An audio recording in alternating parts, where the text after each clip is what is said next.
Kiyaseh, and I am here with my colleague Alexandra in the audience. We represent the Center for Advanced Defense Studies, that is C4ADS.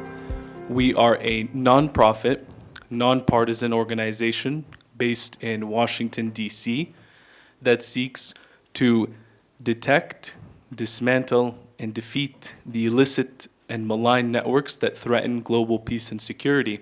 And we do that using cutting-edge emerging technologies, analysis, and data science. And merging all those together, we use that to carry in our investigations through the use of publicly available information, also known as open source information. And so I'd really like to start first by taking a bit of a pathway to what open source information is and how it could be used. And one of these examples is our seminal Breaking the Bank report. And this report focuses on the two largest public banks, largest banks by public valuation in Sudan, probably many of which you are familiar with in the audience, Durman National Bank and Al Khalij National Bank. And these two institutions have had ties to the respective warring parties, the Sudanese armed forces with Durman National Bank and the Rapid Support Forces with Al Khalij National Bank. And these two institutions are pervasive and have been used to further and prolong the conflict by the warring parties through the obfuscation of assets, as well as continuing the flow of money in and out of the country. And this is done through their first and second order connections to banking institutions external to Sudan, including those in the United Kingdom, Germany, the US, and others. And so you might ask yourself, well, how did we do this investigation? What was the first step we took? And the first step that we took, indeed, was we created a seed list of entities. And that was from using open source information found on the Sudanese Ministry of Finance's website. The Sudanese Ministry of Finance's website had documents available, and we were able to create a seed list from these documents. And then that led us to exploring, for example, Durman National Bank's website and Al Khalij Bank's website, as well to view annual reports, which they publish publicly then. And from these annual reports, we're able to derive several individuals, shareholders, changes in shareholdings, so on and so forth. And so from this example, we were able to build out our investigation, and we were able to build a seed list of companies to investigate. Some of those you might find familiar. One of them is Zadna.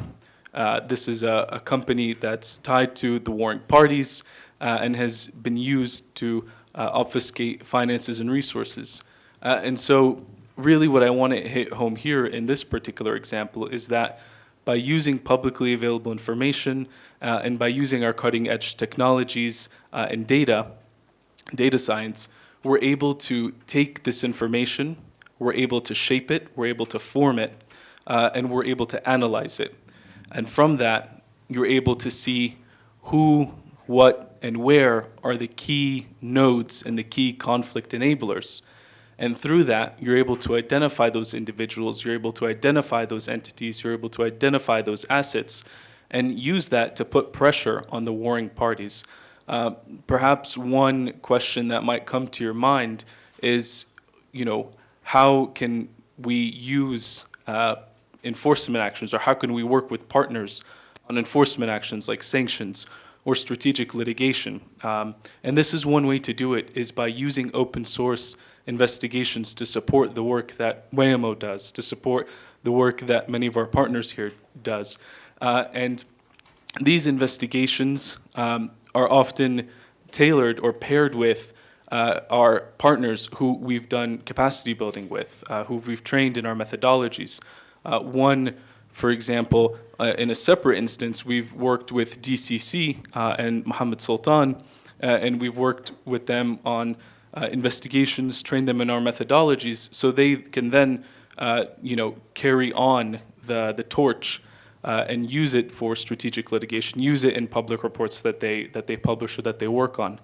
And then finally, I want to touch upon one more point, and that is the power of open source investigation or publicly available information to increase the cost of continuing the conflict or being involved in the conflict. Because one thing that really hits, I think, is the networks, the various networks that these institutions, these warring parties have in Sudan.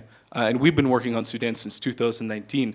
So we have been able to see a lot of networks, and we've been able to uncover a lot of these networks, whether they might be connected to external actors like the Russians, like the United Arab Emirates, so on and so forth. Even private military corporations like Wagner Group. And these networks don't act alone. They have key nodes in which can be targeted. And this is exactly because illicit actors have at some point to touch the licit system. They have to touch it through communication. They touch it through transportation.